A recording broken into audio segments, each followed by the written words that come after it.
Hey everybody, time for another round of reading the Refuge rulebook, and today we're going to do a long one. These are the 4 most important rules. There are 4 rules in this book revolving around safety and safe play, which are so important we want to make sure you understand them right up front. These rules are mandatory and all players are required to follow them without exception or debate. Players should let a marshal or volunteer know about any violations to these rules. The pause game rule. This is the single most important rule in this book. Many things can happen while players are on the field. If you see anything that appears to be unsafe, you can call a pause game. To do this, shout the words "pause game" as loud as you can, and everyone in the vicinity will drop to one knee. If dropping to a knee is unsafe or the player cannot, they must instead stay very still and alert. If you hear someone else shout this, immediately halt what you are doing, drop to one knee, and wait for further instructions. You'll probably also hear the call echo down the field so everyone hears it. Please note, medic is an out-of-game call for help, so never say this in-game. Body contact. You are not allowed to touch another person without their express consent. Melee combat takes place only with approved gear. You may never use any hand-to-hand attacks, kick, grab, or grapple other players. Participants are not allowed to strike certain areas of the body with melee gear for safety reasons.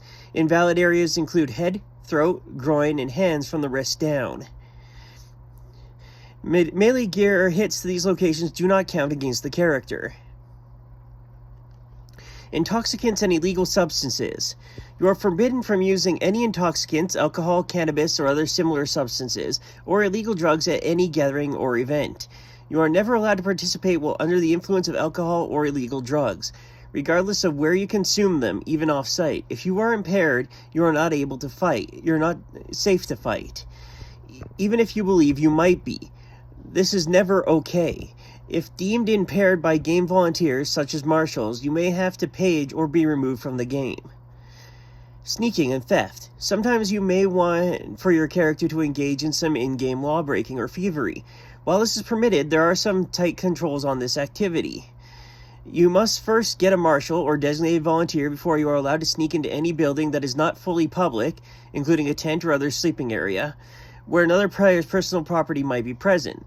The marshal is there to ensure personal property is not accidentally taken, and that all game rules are observed. You are never allowed to steal personal property or break a real-world law. Honestly, I don't have a lot of comments on that. It's a pretty straightforward section, and they're important rules. Now, on the sneaking and theft side of things, though, part of the reason the marshal is there is to make sure you don't take any personal property. You can only take tagged in-game items, and of those items, the player has the right to request any phys reps back.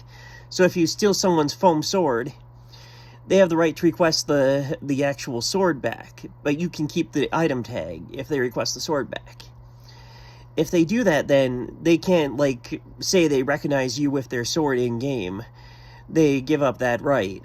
But if they let you keep the rep for the rest of the game, then of course they can recognize the rep because you have it. That's covered more later in the book, I think. But yeah, the 4 most important rules, and they are very important rules. Thank you for listening.